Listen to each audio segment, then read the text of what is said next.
Captain Mara Lorne's consciousness returned in fragments.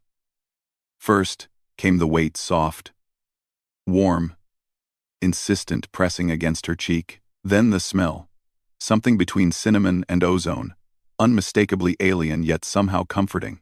Her eyelids fluttered open to find two enormous amber eyes staring down at her, glistening with moisture that caught the dim light of the medical bay. "Don't leave again, please." The words came not as sound but as pure meaning, transmitted directly into her mind through the telepathic bond she'd never asked for but couldn't seem to break. Kiri's tiny paws kneaded anxiously against Mara's face, the retractable claws carefully sheathed. The cub was no larger than a terrier, covered in iridescent fur that shifted colors with her emotions, currently a distressed purple-gray that made Mara's heart clench despite her exhaustion. "Kiri," Mara whispered, her voice hoarse from disuse. "How long was I out?" 17 cycles.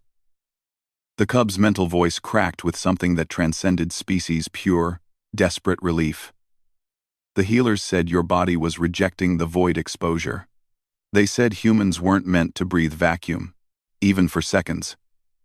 They said, I'm fine." Mara slowly sat up, every muscle screaming protest. The medical pod's diagnostic lights blinked green around them, confirming what she already knew. She'd survive.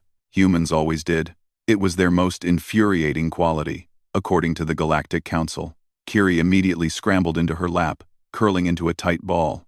At 6 months old, young even by her species standards, the Velkari cub should have been with her pack, learning to hunt in the crystalline forests of Velkar Prime.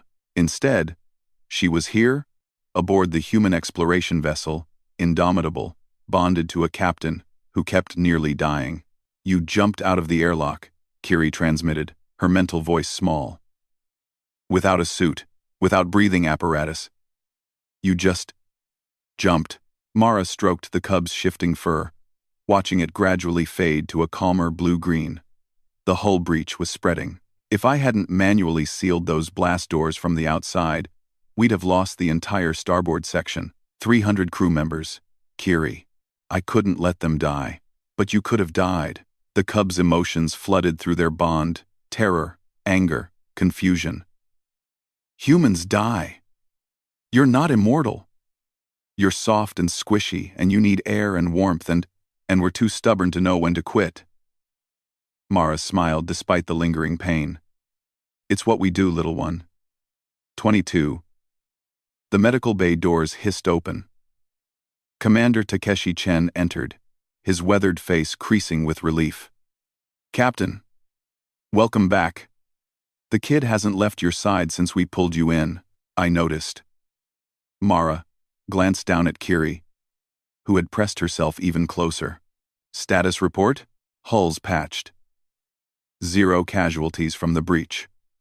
The debris field that hit us was part of an old weapons platform pre-Council era. We've cataloged it and moved on." Chen's expression softened. "You saved a lot of lives, Mara, but you scared the hell out of everyone doing it. Especially me." Kiri's mental shout made both humans wince. Chen chuckled.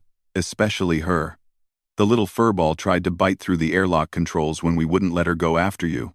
Mara had found Kiri 3 months ago on a diplomatic mission to Velkar Prime. The cub's entire pack had been killed in a territorial dispute, leaving her orphaned and traumatized. When their minds had accidentally touched, the bond had formed instantly, something that typically took years of conscious effort between human and Velkari.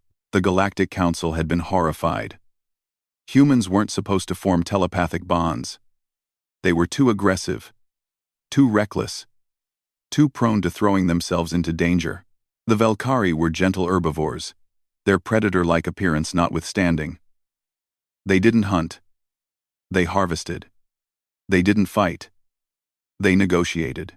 They certainly didn't dive into vacuum to save strangers, but humans did. And now, Kiri was learning that terrible, beautiful truth. "The Council sent another message," Chen said carefully. "They want Kiri returned to Velkar Prime. They say our influence is corrupting her natural development." "They're afraid," Mara replied, still stroking Kiri's fur. "Afraid that if other species start acting like humans, their carefully ordered galaxy will fall apart." Will it? Chen asked. Probably.